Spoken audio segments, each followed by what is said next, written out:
Seguimos pues con la segunda parte. El domingo pasado, hermano Guillermo, el antepasado, estábamos hablando de el Salmo 39 y el título es Mi esperanza está en ti, parte 2. Habíamos hablado que se considera pues que hay una seguidilla debido al contenido de los salmos, principalmente de estos salmos, del contenido me refiero que todo viene por lo mismo, toda la razón es la misma, ¿no? Y es el pecado que tuvo David con Betsabé y cómo se expresa todas las consecuencias que le trajo. Hemos visto parte desde la semana pasada.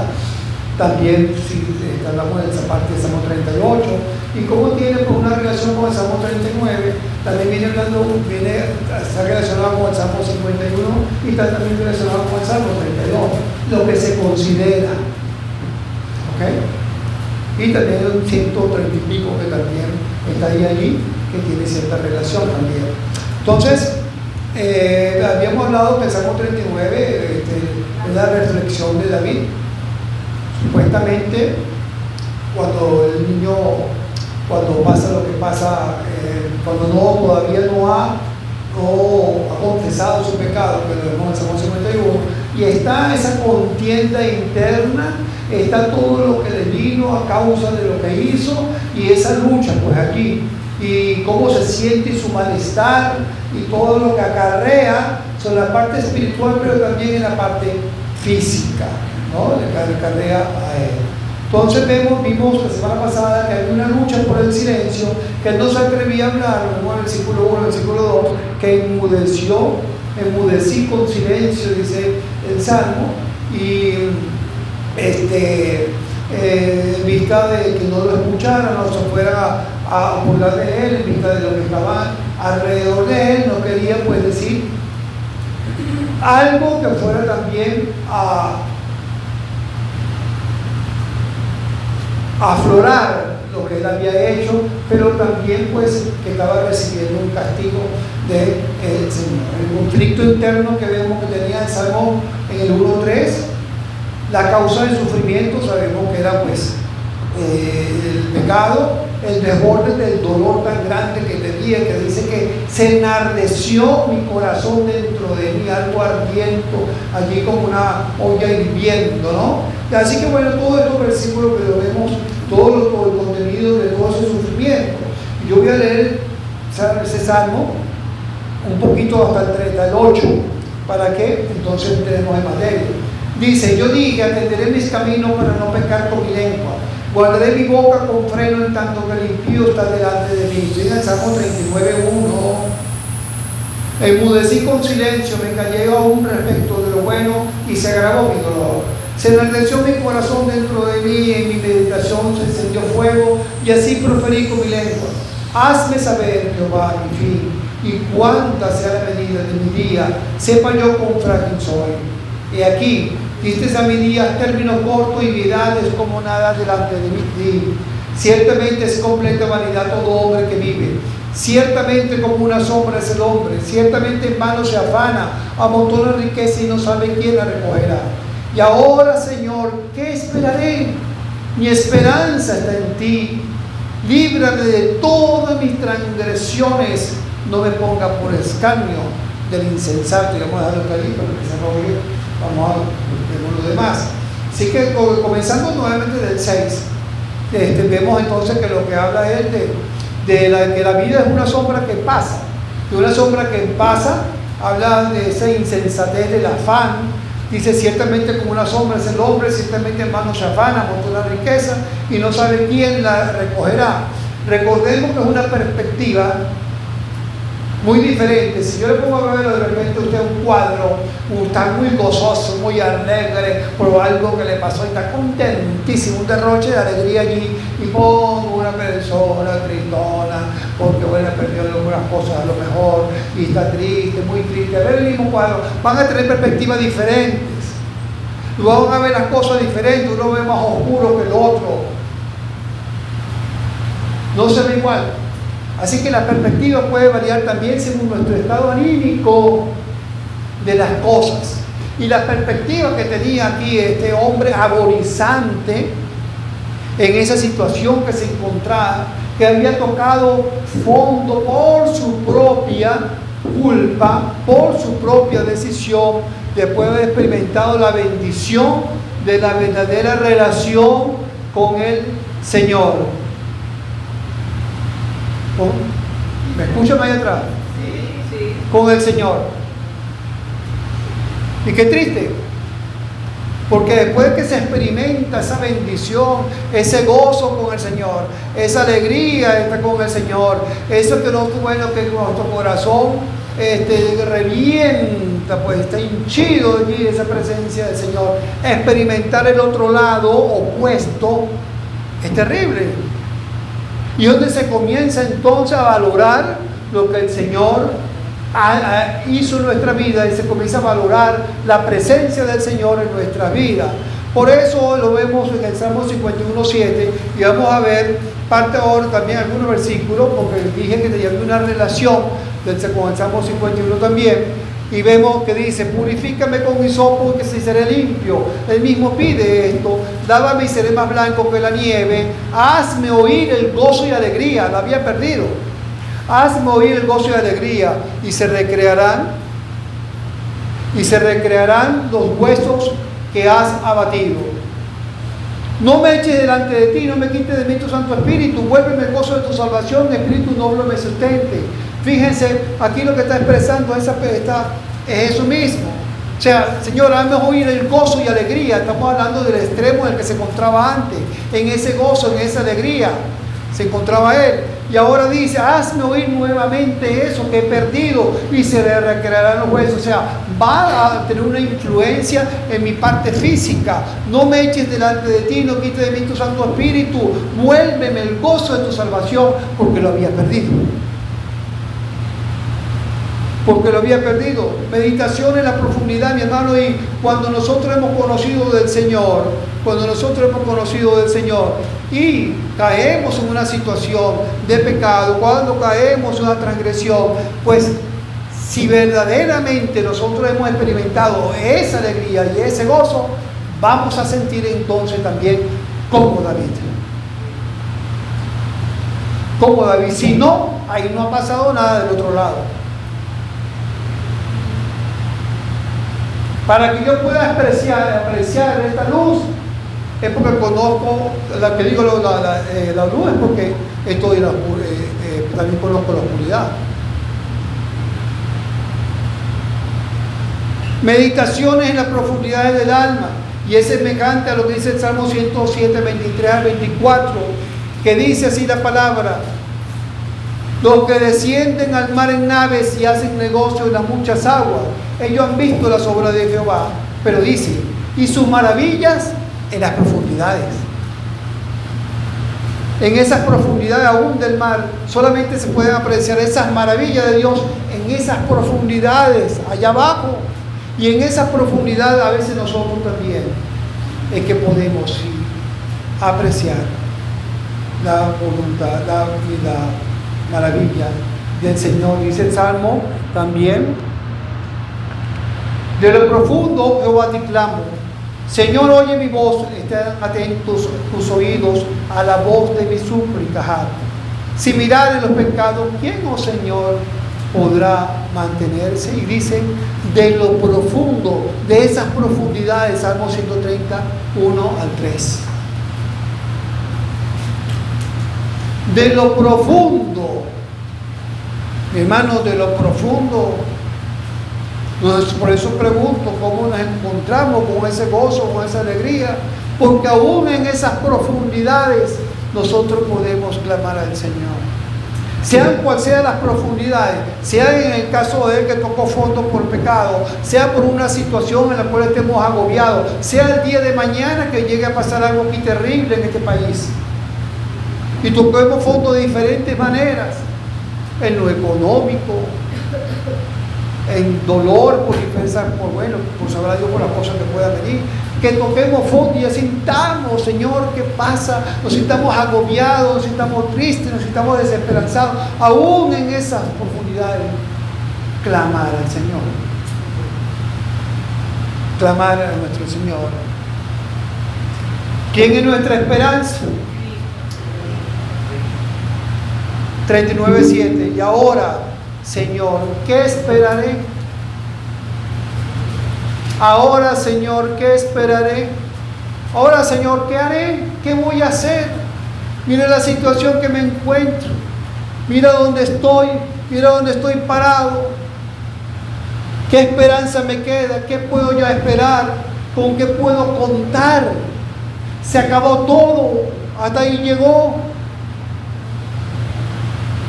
Yo me acuerdo que dice se acabó todo.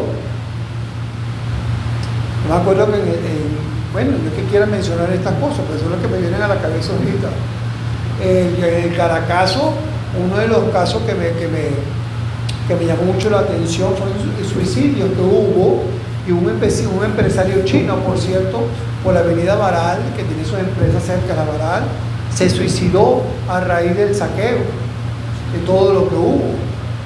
Y hasta ahí llegó, agarró, para él se acabó todo. Para esa persona se había acabado todo. También en Estados Unidos, también ha pasado en varias ocasiones, no hace mucho, pasó también en una de las vagas de la bolsa, también hubo suicidio, pero eso quedó calladito. Solamente cuando usted investiga que te das cuenta de lo que había pasado. Cuando hemos tocado todas las puertas y no vemos nada. Cuando oramos y oramos y tampoco a lo mejor obtenemos una respuesta. Y eso es primero examinarnos a la luz de la Biblia, porque a veces no tenemos respuesta, porque hay un obstáculo en el medio entre la oración y eso que puede interrumpir. Se llama pecado. Nos echamos a morir, nos entregamos a la muerte, nos deprimimos, la amargura llega a nuestro corazón. ¿Qué esperanza me queda? Isaías 45, 22.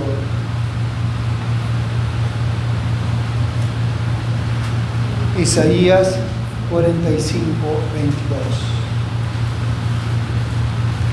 Mirad a mí y sed salvos todos los términos de la tierra. No hay rincón en este mundo del universo donde no sea esta invitación, porque dice, porque yo soy Dios y no hay más a que tú puedas recurrir. Yo soy Dios y no hay más a que te pueda ayudar verdaderamente. Yo soy Dios y no hay más. No es el novio, no es la novia, no es el gobierno, no es la circunstancia, no es el médico, no es el 15, no es lo último. No hay amigos ni familiares. El Señor es la luz en el faro. La luz del faro es el Señor en medio de la oscuridad. Y así debemos entenderlo nosotros. Ahorita podemos tomar previsiones, ciertamente, que no lo estamos haciendo. Pero mi hermano, la mayor previsión, lo más importante es nuestra relación anclada al Señor. Eso es lo más importante. Y tú, mi querido amigo, ¿qué esperanza tienes tú? ¿Qué esperanza? Si no conoces al Señor, no te queda. Porque la verdadera esperanza está en el Señor, es la eterna. Y solamente Cristo te la puede ofrecer. Mirad a mí. Solo Cristo, en Cristo solo hay la verdadera esperanza, porque Él nos libra de esta vida, del juicio venidero, y nos limpia con su sangre. Así que Él es la luz, y a esa luz ¿qué? Debemos mirar. Así que el salmista pues dice, y ahora Señor, ¿qué esperaré? Y él mismo se responde. No es que no tenía la respuesta. Él tenía la respuesta porque ya había experimentado una relación, una comunión con el Señor. Ya había experimentado la ayuda del Señor. ya había experimentado en tiempos de turbulencia en su vida, cómo el Señor lo ayudaba, cómo el Señor lo cuidaba, cómo el Señor lo guardaba de tantos ataques del enemigo. Y uno de esos enemigos, ya conocemos quién es, Saúl, su gran archienemigo, que buscaba su muerte. ¿Qué haré? Por sus experiencias, y por sus experiencias, él dice, mi esperanza está en ti. Mi esperanza está en ti. ¿Nuestra esperanza está en el Señor? Amén. Y eso espero, pero, mi hermano, a veces, y voy a traer nuevamente, lo voy a sacar otra vez a colación. A veces decimos mi esperanza, ciertamente está en el Señor, pero vemos los cultos de oración vacíos. Solamente 5 los que están ahorita en el evangelismo. Algunos de los otros marcha atrás, echaron marcha atrás.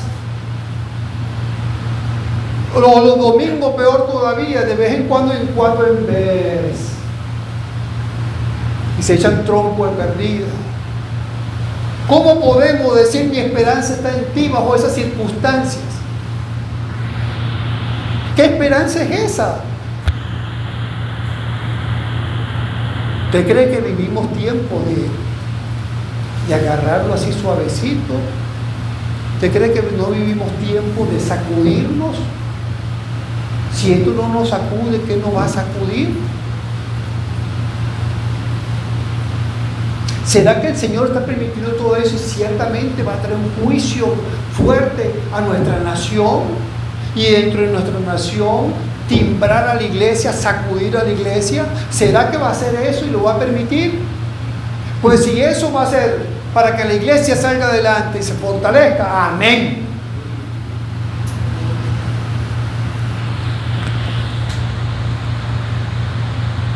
Pero no podemos estar a mediatintas.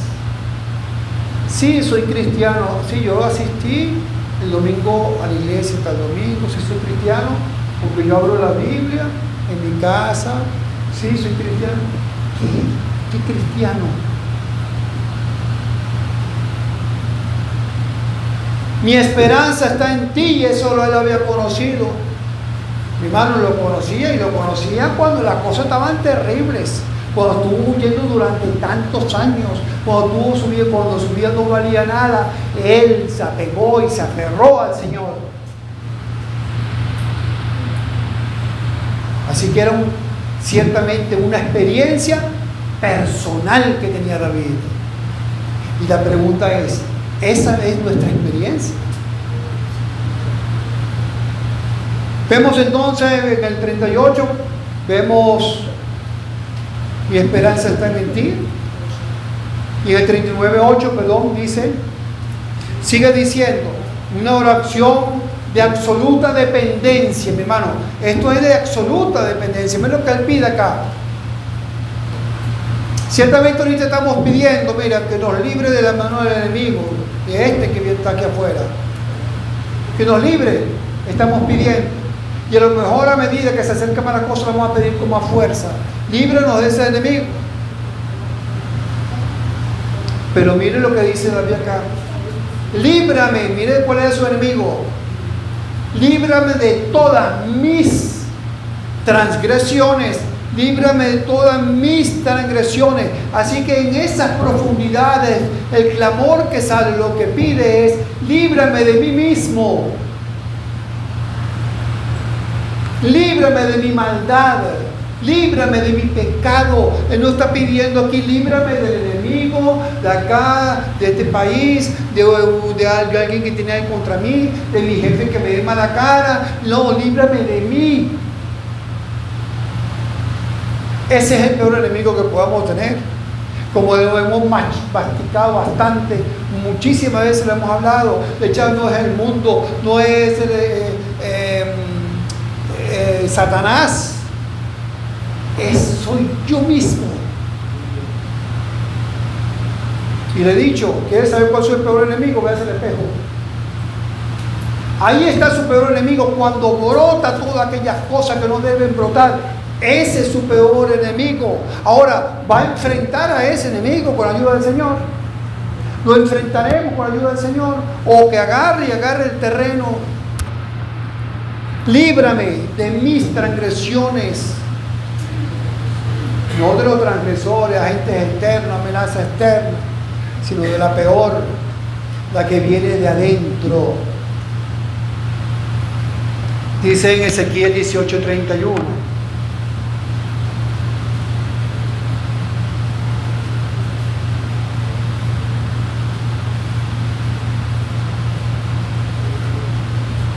Echad de vosotros todas vuestras transgresiones. Si se fijan, no dice aquí, dejen quietos que yo les voy a sacar todas esas transgresiones.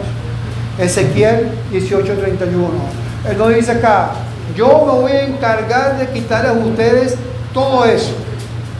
Bueno, eso lo hace Cristo cuando viene en nuestra vida, que nos limpia, pero cuando nosotros reconocemos que tenemos pecado, nos humillamos, confesamos, nos arrepentimos de nuestros pecados, entonces Cristo nos limpia de nuestros pecados. Eso lo hace el Señor, amigo mío. Si estás escuchando, Cristo también lo puede hacer por ti también. Echad de vosotros, pues es una tarea nuestra. Echad de vosotros todas, no dice casi todas vuestras transgresiones con que habéis pecado, y haceos un corazón nuevo y un espíritu nuevo. Y dice, advierte aquí al pueblo de Israel, ¿por qué moriréis, casa de Israel? ¿Cuál es tu empeño? ¿Por qué te empeñas en morir? ¿Por qué te empeñas en claudicar? Hay gente que se empeña en este mundo, ¿sabes? Por más que escucha la palabra, por más que se le dice, por más que se exhorta, por más que le ponga cara una sonrisa, por más que le ponga cara brava, por más que lo agarre y lo sacuda, por más se empeñan. Echad de vosotros. Así que lo que pide David aquí es una petición reconociendo su debilidad. Y lo pide después que dice, mi esperanza está en ti, en el 39:7. Claro, mi esperanza está en ti, pero para eso líbrame de mis transgresiones. Líbrame de mi pecado. Oh, mi esperanza está en ti y tengo yo el pecado encima. No, líbrame de mis transgresiones, pero mi esperanza está en ti, Señor. Para eso, líbrame. David tuvo muchísimos enemigos, como ya dije, muchísimos, pero el que nos aparta del Señor es el peor enemigo, que es el pecado. Isaías 59:2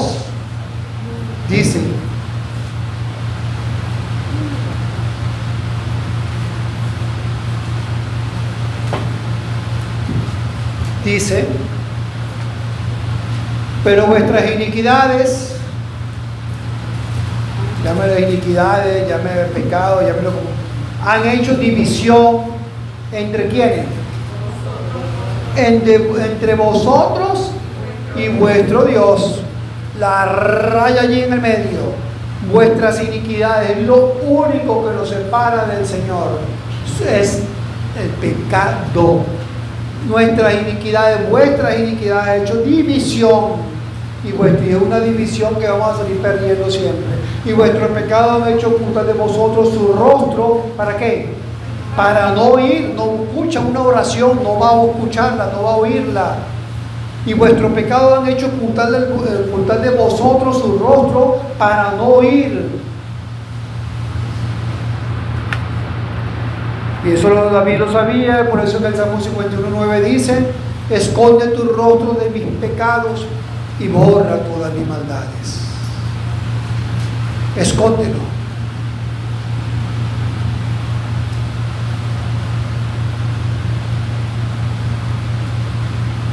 El Señor nos dice, más abajito en el Salmo 50, 14 y 15, lo necesario para que esa restauración esté, para que haya esa oración que fluya. Dice, 14 y el 15, si avanzamos en cuenta. Sacrifica a Dios alabanza y paga tus votos al Altísimo. Aquí está hablando de relación con el Señor. Paga tus votos al Altísimo, sacrifica a Dios alabanza. Me está hablando de una relación, de una restauración. Y entonces dice, e invócame. Primero una cosa y después la otra. E invócame en el día de la angustia. Ahora sí, ahora me puedes invocar. Ahora sí puedes orar. Pero primero, mira, arregla las cosas que tengas que arreglar. E invócame en el día de la angustia. Y dice la promesa hermosa, te libraré y tú me honrarás. Vas a reconocer que fui yo. Vas a reconocer que la ayuda vino de mí y me honrarás.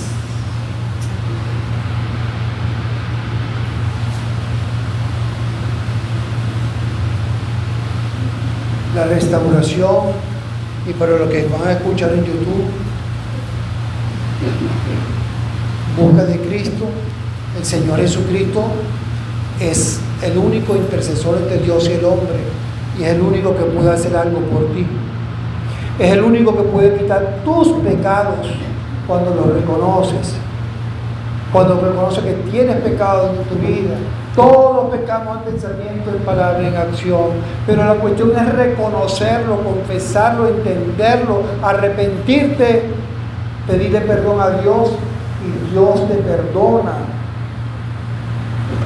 y te ofrece el regalo de la vida eterna.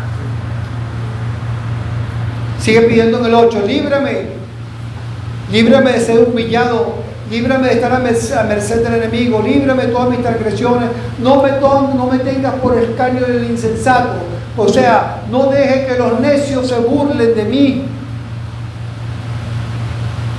Y ya es algo que vemos desde el Salmo 38:12, el anterior, que dice, el 12 dice, los que buscan mi vida arman lazos y los que procuran mi mal hablan iniquidades y meditan fraude todo el día. O sea que él estaba rodeando allí mismo de eso, que querían agarrar cualquier cosita para señalarlo, para culparle, para burlarse de David. Y él decía, Señor, tú permitas que esta vida que he tenido apegada a ti, ahora venga a ser de humillación, ahora venga a ser de burla. Porque era burla por lo que había hecho, por lo que estaba pasando. Y sabe, cuando nosotros nos apartamos del Señor, hay burla. Comienzan los señalamientos. Nos señalan a nosotros, no crean que es a nosotros solamente, sino señalan al Señor. Fíjate que dice que es muy evangélico. Fíjate lo que hizo.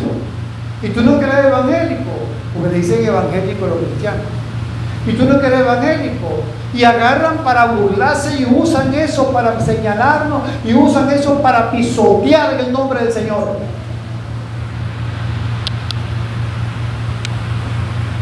No me ponga por escarnio del insensato. No deje que los necios se burlen de mí, que ese testimonio se ha echado en el piso. Y el Señor puede permitirlo también, ¿sabe? Un jefe, alguien que se nos presenta al frente de una situación.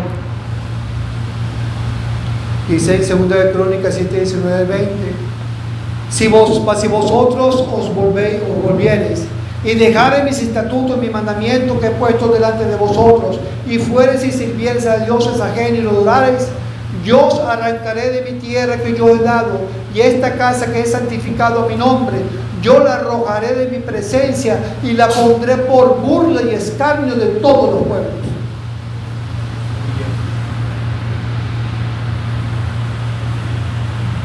Muchas veces Dios no nos pone, sino nos ponemos nosotros mismos. Desfilamos, vamos solitos allí y nos ponemos allí solitos. La actitud en medio de todo esto de sumisión. Dice el 9: enmudecí, no abrí mi boca. Yo me quedé callado con toda esta situación. La situación es terrible, Señor, te pido ayuda, pero yo no abrí mi boca.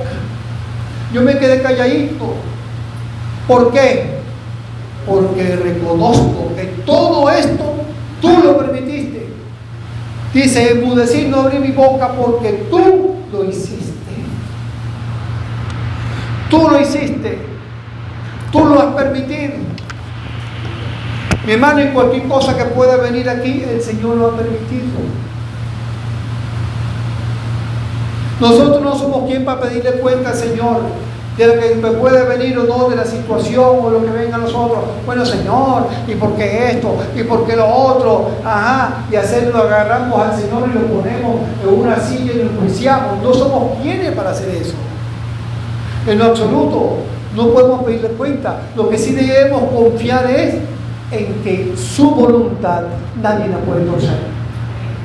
En que todo lo que pasa, aun que se caiga la hoja de un árbol, el Señor lo permite.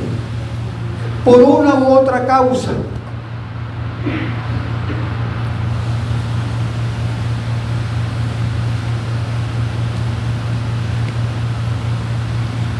Tú lo depusiste, Señor.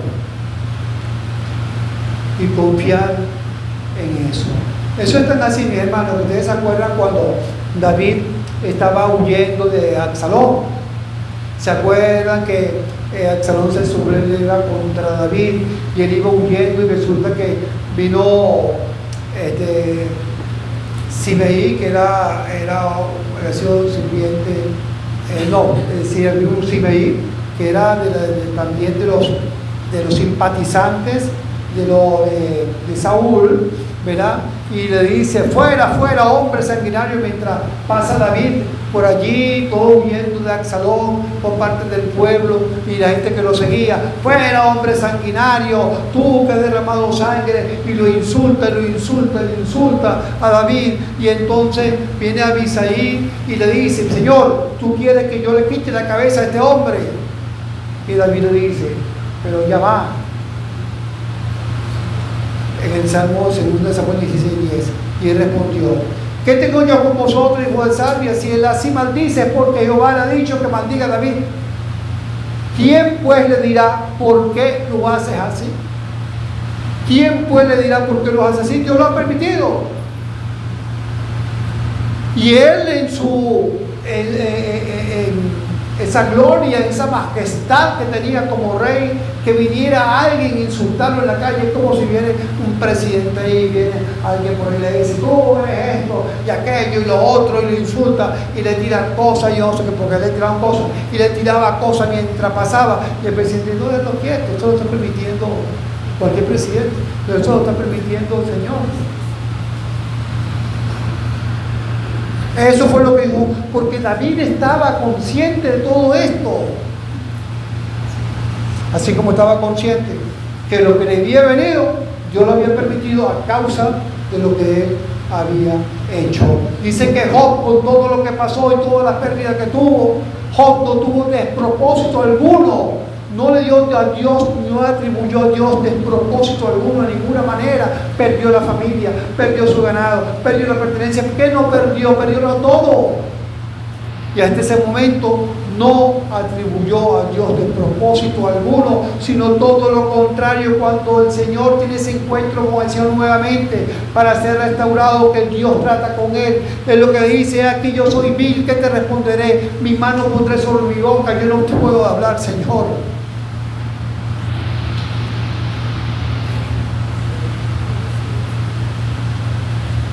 Algo sí tenemos que estar conscientes. ¿Y es donde está este salmo? Y viene el 38. Y de eso se trata esto. Anótelo. Escribámoslo en nuestro corazón y en nuestra mente. Mantengámoslo presente. Siempre que Dios no puede dejar de castigar al pecado.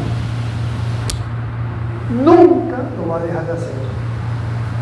En cualquier momento, más temprano, más tarde, pero lo va a hacer. ¿Saben por qué lo va a hacer? Porque si no, no sería juez, si no sería un Dios injusto. Y como Él es justo, tiene que castigar la transgresión, tiene que castigar al pecado, no puede dejar de hacerlo, no puede. Al menos que haya un arrepentimiento genuino y se restaure la relación. Ahora, fíjense que en todo esto, que él estaba viendo lo que estaba pasando, que estaba consciente que Dios permitía todo. Dice en el 11, el que conoce, mi hermano, perdón, quería ver primero en el 3:10. Vámonos al 3:10. Quita sobre mí tu plaga, estoy consumido. ¿Estoy consumido bajo qué? Bajo los golpes de tu mano. Y eso sí debe pegar duro, ¿no? Bajo los golpes de tu mano estoy consumido. ¿Cómo será eso? Algo que está consumiéndose, ya dice consumido, ni consumiéndose, consumido, ya no doy para más.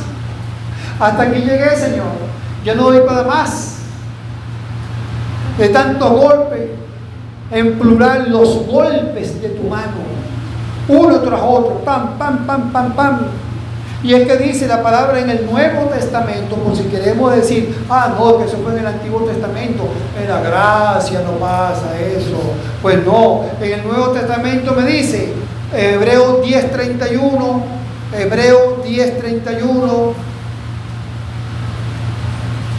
horrenda cosa es caer en manos, golpes del Dios vivo. Horrenda cosa es caer en manos del Dios vivo. Mi hermano, cuidado con olvidar nuestra relación. Por eso yo he dicho muchísimas veces que la relación con el Señor es algo como la matica, así que tiene que regarla todos los días, tiene que estar pendiente, tiene que estar podándola. Si tú la dejas un tiempo que tú no lo hagas, se te seca. Así nuestra vida espiritual, deja de hacerlo y te secas. Te secas. En el Salmo 50:22 dice: entended ahora esto, lo que os olvidáis de Dios. Fíjense a quién va dirigido esto. Entended ahora esto. ¿Quiénes son esos? Lo que os olvidáis de Dios. Lo que os olvidáis de Dios. Cuidado con olvidarnos del Señor. Cuidado con olvidarnos de regar, cuidado con olvidarnos de podar. Lo que os olvidáis de Dios, no sea que os despedace y no haya quien os libre.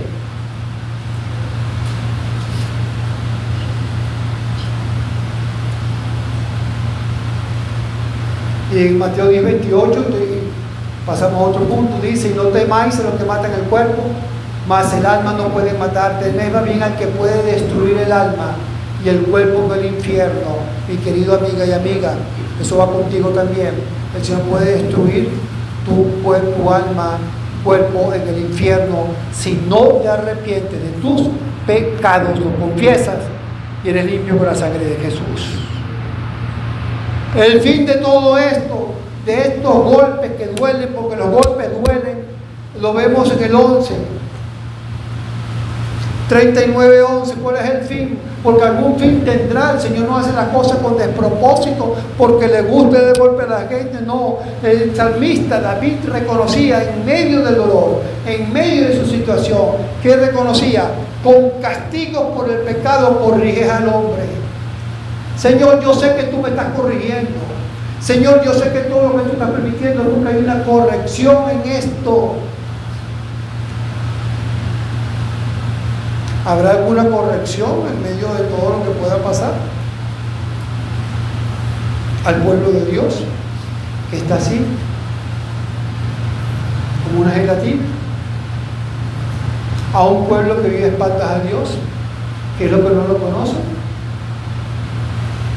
Pues sepa usted, mi hermano querido, si estamos leyendo Jeremías, que cuando venían los imperios y cuando venía la mano dura del Señor, era a su pueblo, por su rebeldía, por su pecado, y el Señor lo permitía. Con castigo por el pecado corrige al hombre. y deshaces como polilla lo más estimado de él. Ciertamente vanidad es todo hombre, Señor. Estaba consciente de eso, consciente.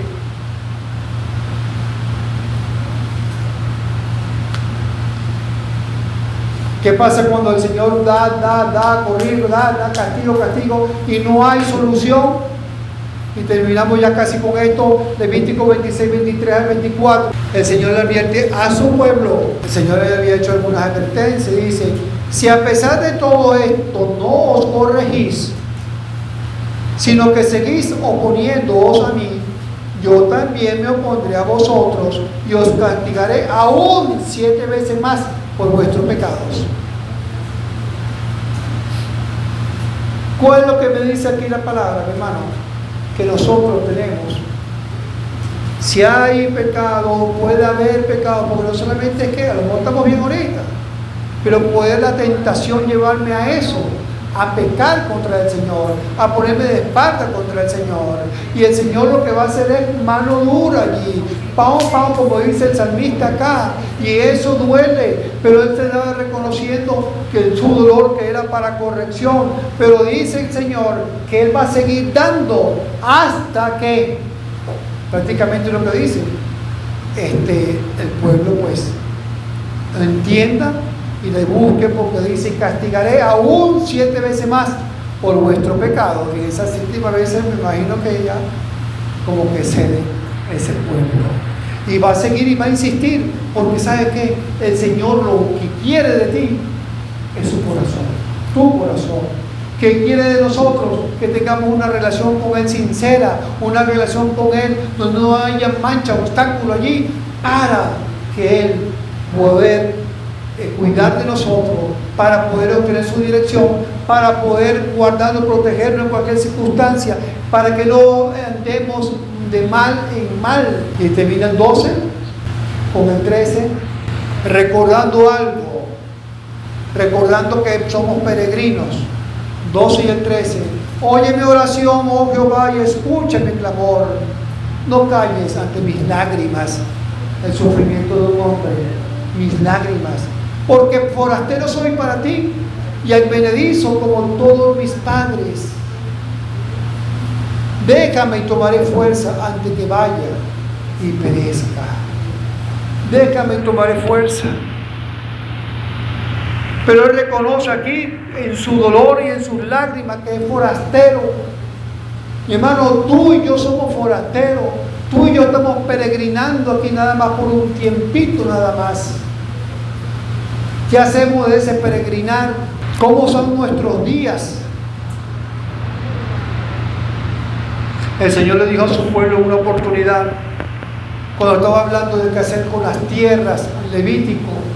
Cuando había una tierra, moría alguien, ¿qué hacer con esa tierra? El Señor le decía, la tierra no se venderá a perpetuidad, porque la tierra mía es, pues vosotros forasteros y extranjeros sois para conmigo. Tú y yo y los que escuchan, somos forasteros y extranjeros para con el Señor, porque la tierra le pertenece. Somos aquí ni siquiera inquilinos, porque el inquilino paga. Forastero, esto es mío. Mire, somos forasteros acá.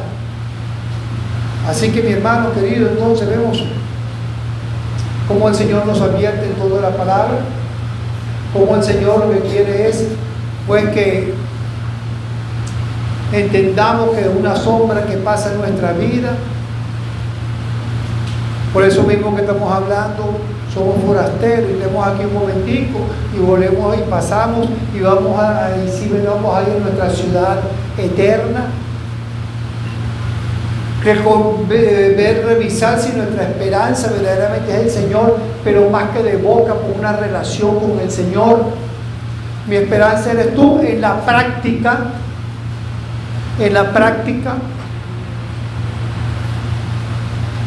Poder decir, Señor, líbrame, pero de mí, entendiendo que mi peor enemigo soy yo mismo y por eso debo cuidar de ese enemigo, de mantenerlo a raya. ¿Y cómo lo mantengo a raya? Con mi relación con el Señor. Así lo mantengo a raya. No perdamos la esperanza. El Señor, en cualquier circunstancia, sea que toquemos fondo por pecado, sea que toquemos fondo porque estemos en una situación terrible por alguna adversidad que vino a mi vida, siempre en el Señor podemos clamar y el Señor restaura lo que tenga que restaurar, y el Señor afirma lo que tenga que afirmar, y el Señor bendice lo que tenga que bendecir. Amén. No se le olvide esto, mis hermanos queridos, y trabajemos sobre eso. Ya el Señor nos puso algo aquí, en estos momentos, ahí lo tenemos. ¿Qué vamos a hacer con eso? Yo le voy a decir una cosa. Cuando a mí me pusieron cuando yo tuve la experiencia esa que tuve, que el Señor estaba llamando el arrepentimiento, y yo nada que me arrepentía. Entonces que vine por un camino que estaba pues un juego de dominó, esas cosas del mundo, ¿verdad? Y todo lo que trae eso. Y saliendo de ese lugar, cuando me fueron, que consigo 2 personas que me fueron a robar, pusieron contra el piso allí y me pusieron el cuchillo aquí. Hasta ese momento yo tenía oportunidad de arrepentimiento y de pedirle al Señor de corazón una oportunidad. Si hubiese traspasado el cuchillo, ya no hubiese servido por qué. Ni estuviera yo aquí, ni estuviera en otro lado. La oportunidad se da en ese momento porque el Señor la pone allí, como me lo puso allí. Y yo creo que ahorita tenemos el cuchillo en el cuello, ¿no? ¿Qué vamos a hacer? ¿Qué vamos a esperar?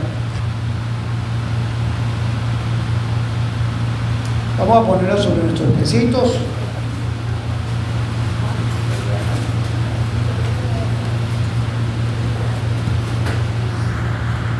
Bueno, recordamos lo del Salmo 39 entonces. Se cree, repito, la unión de 51, 38, 39, 32 y 130 y tanto, no me acuerdo. Y también hay una relación con la misma situación que presentó David. Y es interesante pues saber cómo la conexión de uno con el otro. Bendito Rey de los cielos, aquí está un pueblo, Señor, delante de tu santa presencia. Gracias, Señor, por tenerte. Gracias, Señor, porque estás aquí en medio nuestro. Gracias, Señor amado. Bendito Rey de los cielos. Te alabamos, Señor. Te damos la gloria a ti, Señor bendito. Gracias, Señor, por lo que haces y por lo que harás en nuestra vida. Ayúdanos, Señor, como pueblo tuyo, a buscarte cada vez más siempre, Señor. Que nosotros podamos echar esa mirada siempre introspectiva. Que podamos, Señor, cuidarlo, que podamos abonar esa tierrita en la vida espiritual, echarle agüita, Señor, pero que no dejemos que se seque, sino que la mantengamos, Señor, siempre como una flor hermosa abierta para ti, Señor bendito. Que eso sea nuestra vida para ti, Señor. Te lo pedimos, y que seamos fuente de bendiciones para otros, porque este pueblo va a necesitar, Señor, que haya palabra tuya, que ese hace faro alumbrando en cualquier oscuridad que se pueda presentar, aún más allá de la que estamos ahorita, Señor. Gracias, Señor, por nuestra iglesia. Gracias por cada uno de mis hermanos, Señor. Ayúdanos a estar siempre en unidad. Ayúdanos a estar siempre, Señor, viéndolos unos por los otros, Señor amado. Te lo pedimos, Señor bendito. Te lo rogamos en tu bendito nombre. Amén. Amén.